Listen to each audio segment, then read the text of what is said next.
This is Harvest Moon Homecoming, Sweet Haven Farm Sweet Small Town Romance, Book 1. Written by Jesse Gussman. Performed by J. Dice. Episode 2.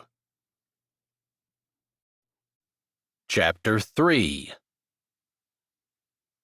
Mr. Finkenbinder swung the tractor into the turnaround and eased the clutch out, allowing it to chug back onto the lane. He hadn't driven a tractor since he'd left the farm for good. He'd always enjoyed the work, but he had never cared for the stigma attached to it. A stab of guilt flashed through his heart, like it always did when he thought of his childhood home. It was sold now and he couldn't go back. He'd made his choice. Now the only option he had was to live with it. He half-turned in the seat to make sure the children stayed seated, but so far there'd been no problems. Well, there was one problem.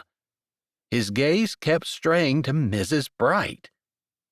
At the school, she always seemed oddly out of place, but she looked right at home in the pumpkin patch, laughing with the kids, and his heart had given a gentle tug in his chest when she'd knelt before little Izzy.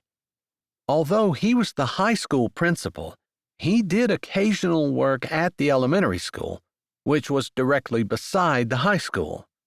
He knew most of the students. Izzy exuded sweetness. If he had favorites, which he most certainly did not, she would be one of them.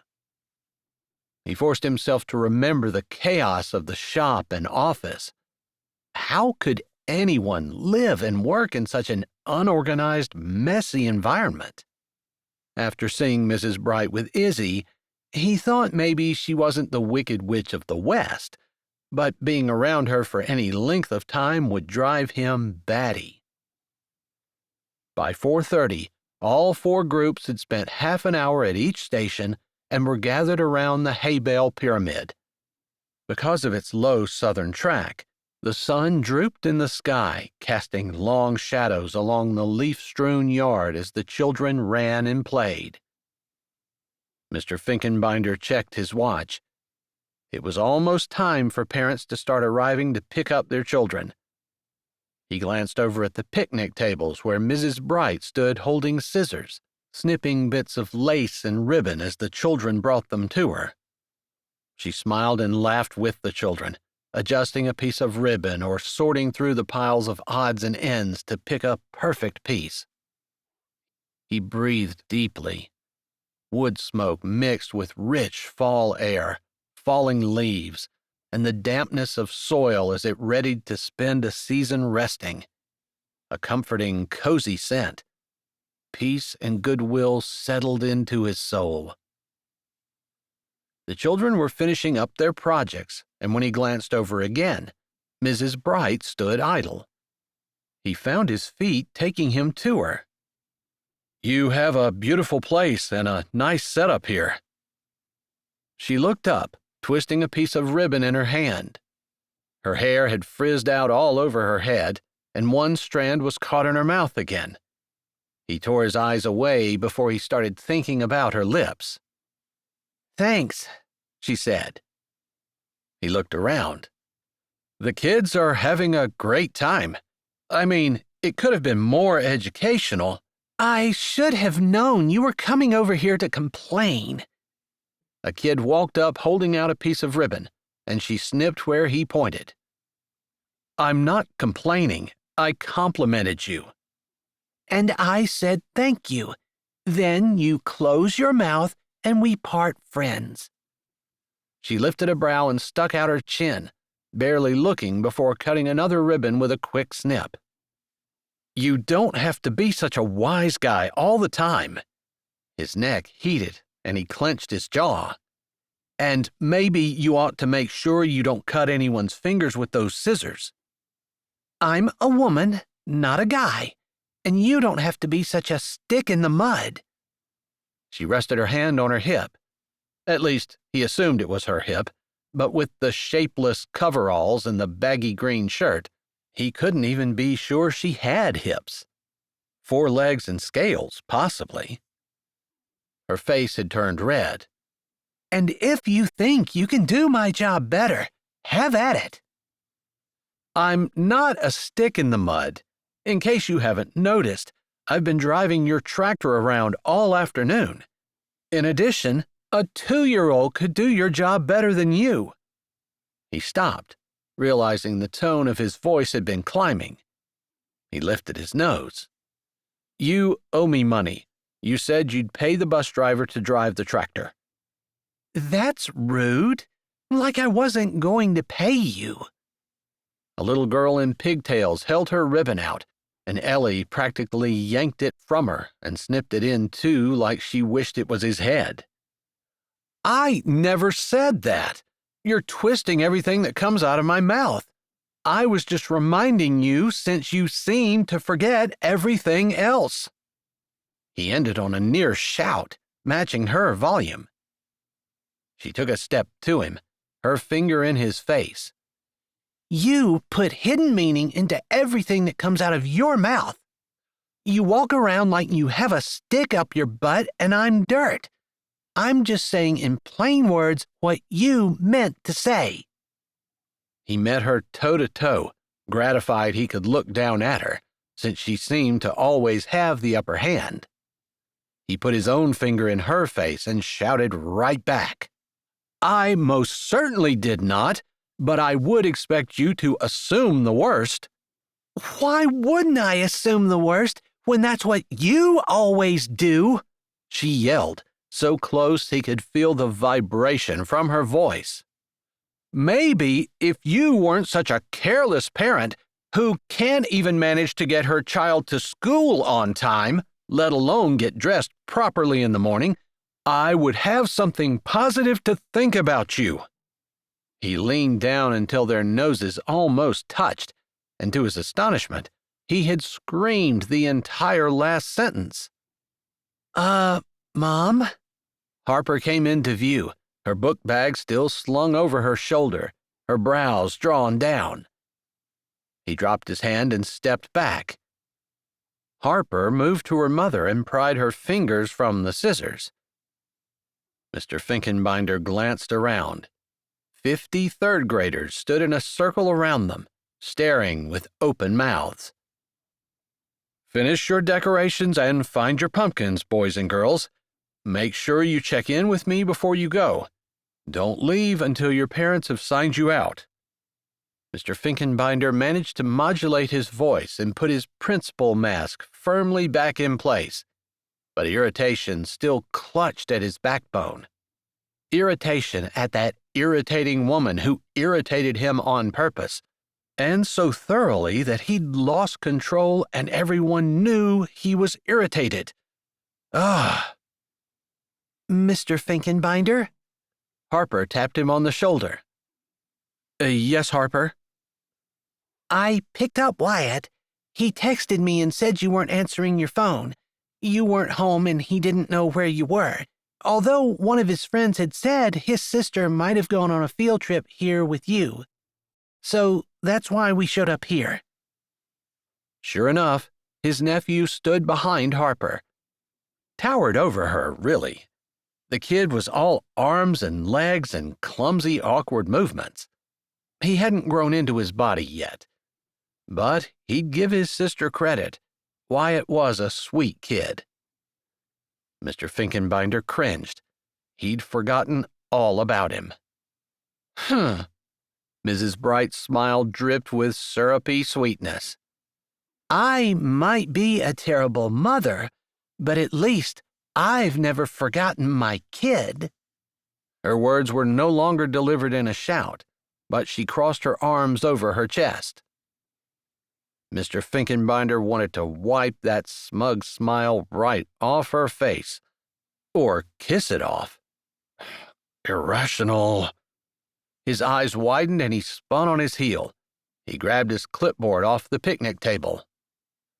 Mother, you both lost your tempers and said unkind things.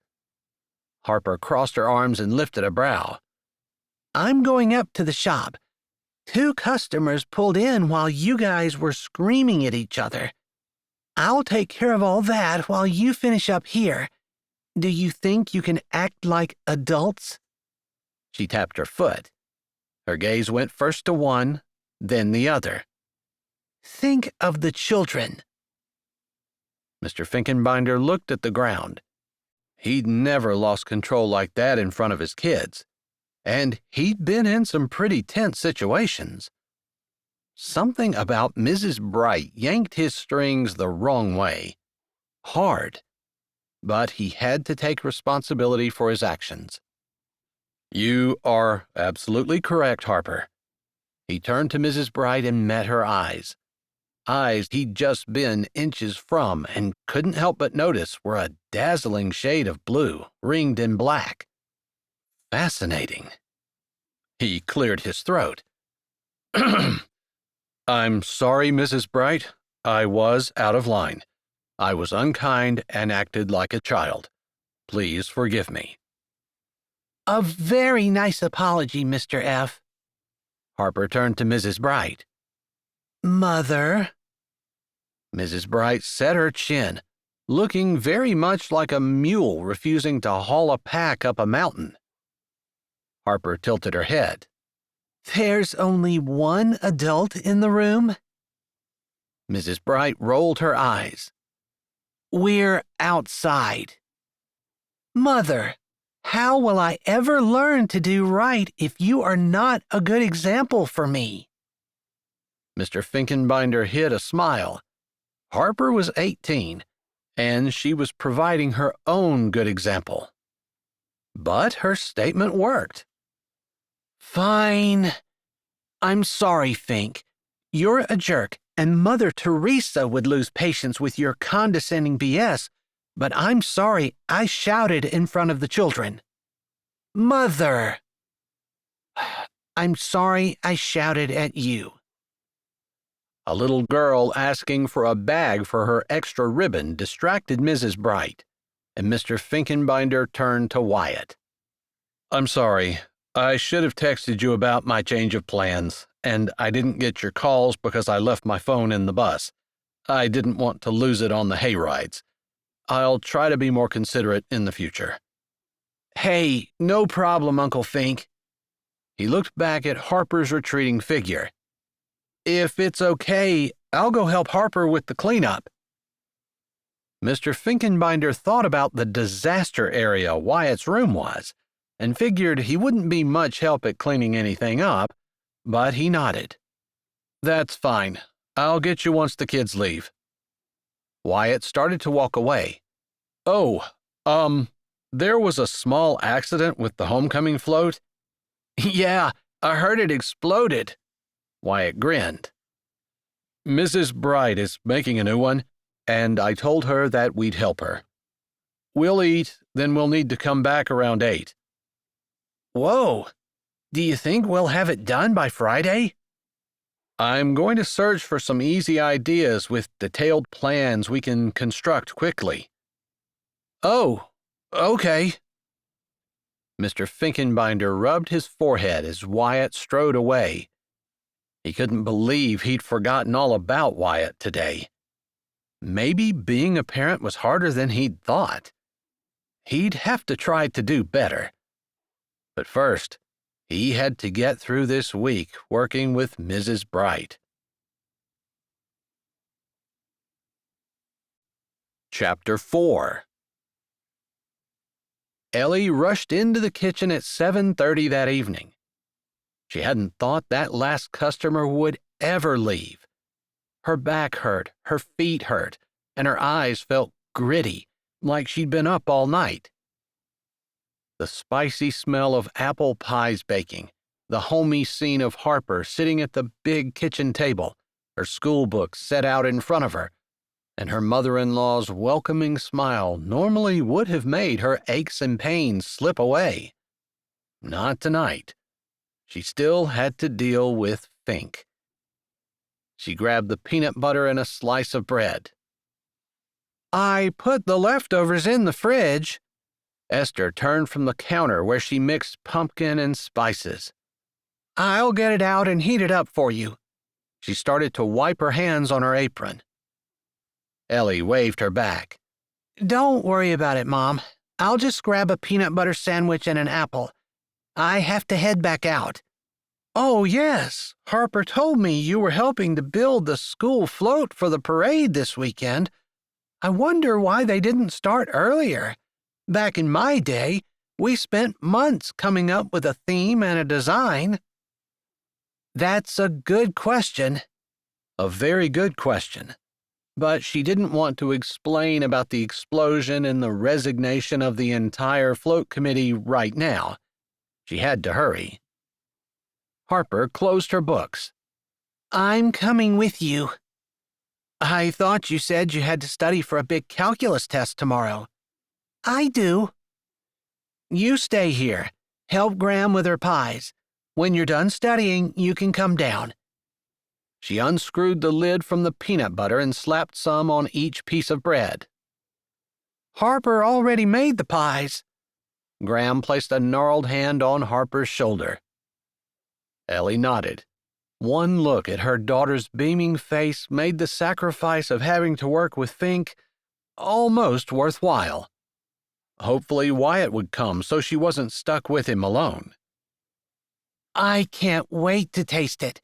You can bring a couple of pieces down when they're cool enough to cut. I'll put that away, honey. You go on. Graham patted Ellie's back. Ellie closed her eyes and savored the motherly touch before swiping an apple and heading out. Thanks.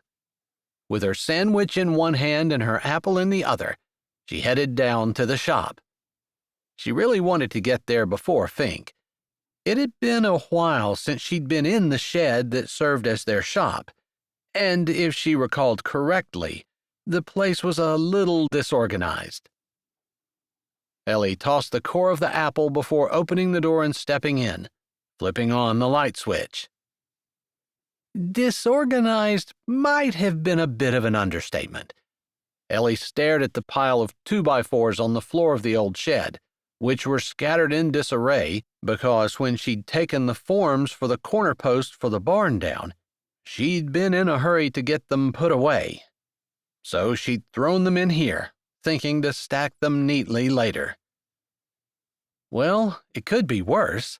They could have to buy 2x4s, which would mean a trip to town with the abominable Mr. Finkenbinder. That would be a fate worse than having her toenails plucked out with pliers and no anesthetic, even if he was tall with broad shoulders and had a strong nose. That was all he had going for him. She scratched her head, looking at the material she had to work with. What had possessed her to engage in a shouting match with the man this afternoon? Liam and she had seldom argued. Even though they'd been young, they'd never screamed at each other. And in front of the children. Honestly, she was ashamed of her behavior, and she planned to play it cool tonight. Mr. Finkenbinder was not going to ruffle her feathers. Now, what should they make?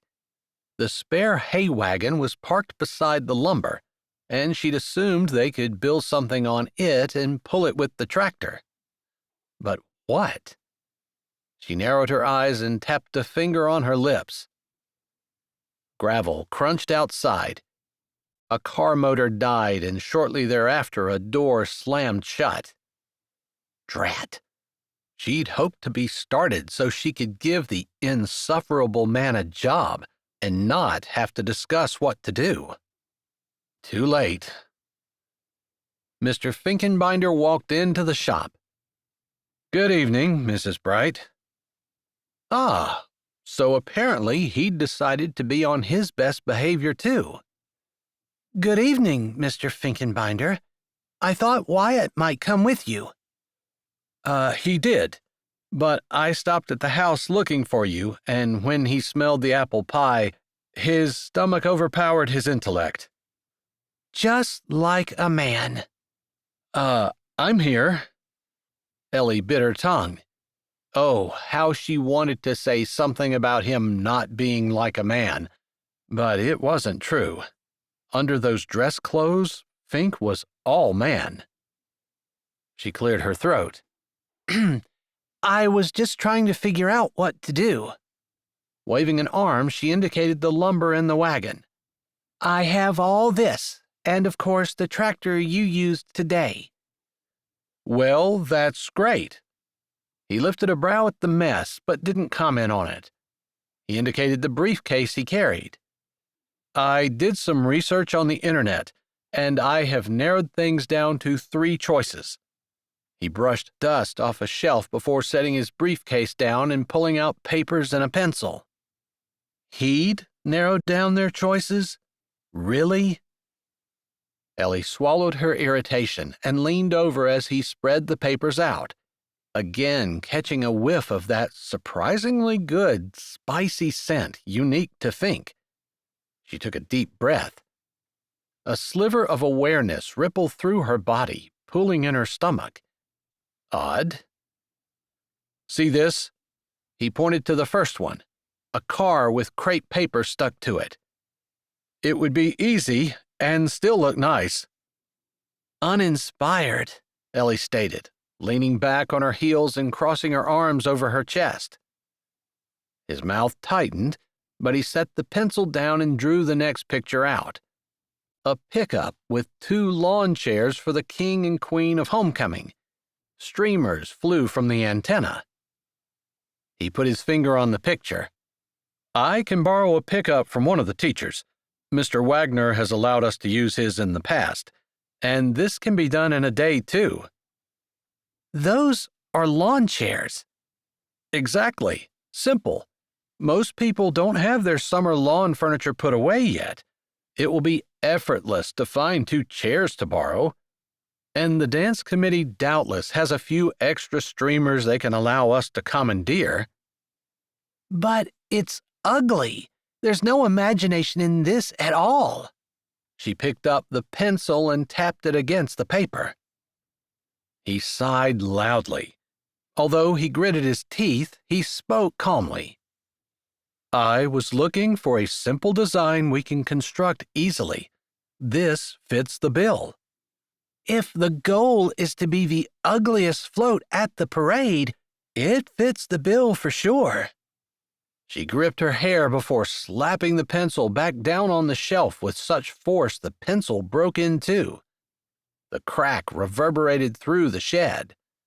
It did little to assuage her frustration. Mr. Wagner would be highly offended to hear you call his truck ugly. It's not his truck.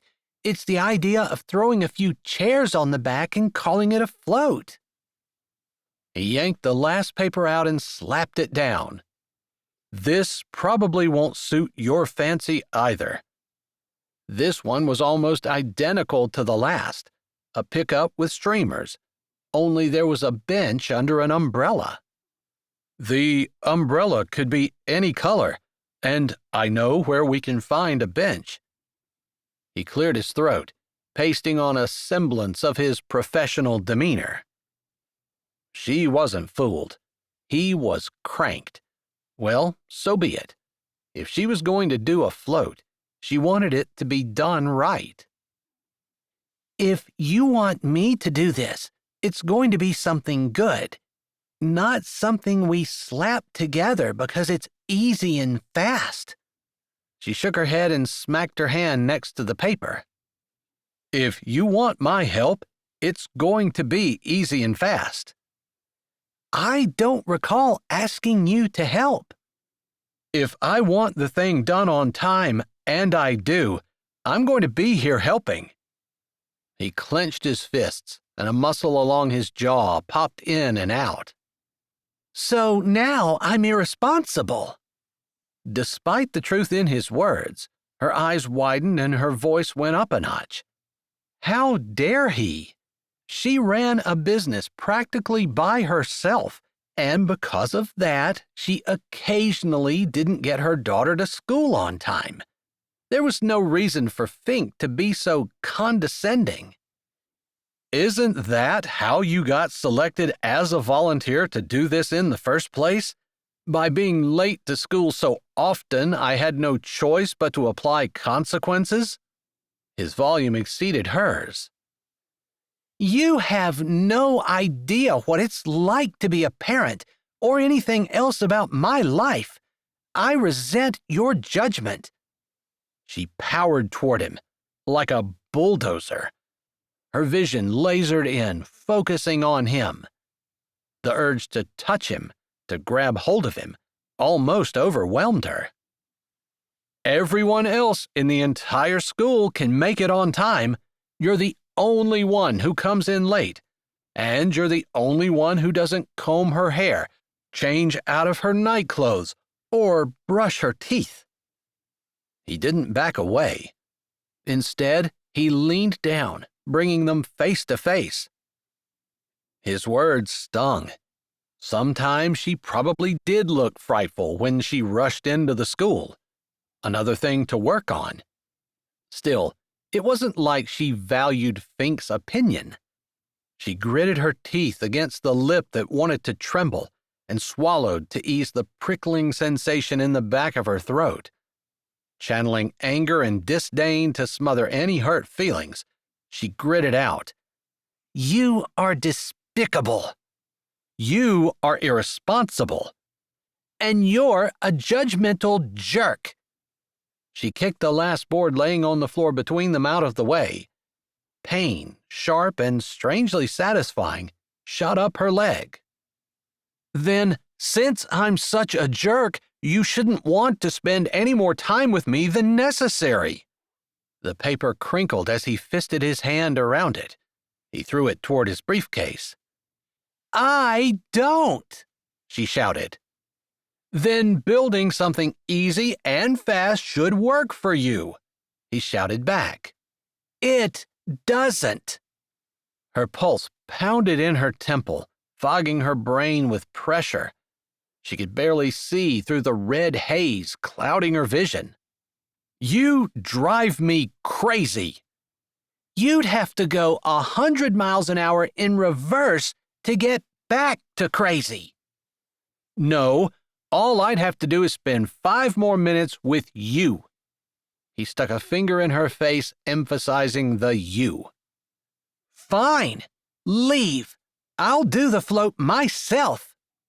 She threw an arm out and pointed at the door, as though the force of the swing alone could propel him through it. She'd rather work nonstop for the next 5 days than spend 1 more minute with him, no matter the shape of his nose. And it might be done in time for graduation. 2 veins stood out on either side of his temple. He widened his stance like a football player waiting for the snap. He didn't scare her. She hit his finger with hers, knocking it out of the way and pointing hers right at his nose. Then do it yourself. His chest puffed out. I will, and Harper can spend the next 2 weeks in after-school detention. She gasped. You wouldn't. Her chest burned like a volcano about to erupt. It was all she could do to keep from grabbing him. Some of the things he'd said about her might be a little bit true, but Harper shouldn't have to suffer just because her mother couldn't hold it all together. Yes, I would. He jutted his chin out. She could almost see smoke coming from his nostrils. Harper is a perfect student. Yes, it's her mother that's the irresponsible slacker. You're an idiot. You're a child. I'll gladly do the float myself. Get out, she screamed. Gladly. He knocked her finger away from his face, grabbed her shoulders, and covered her mouth with his.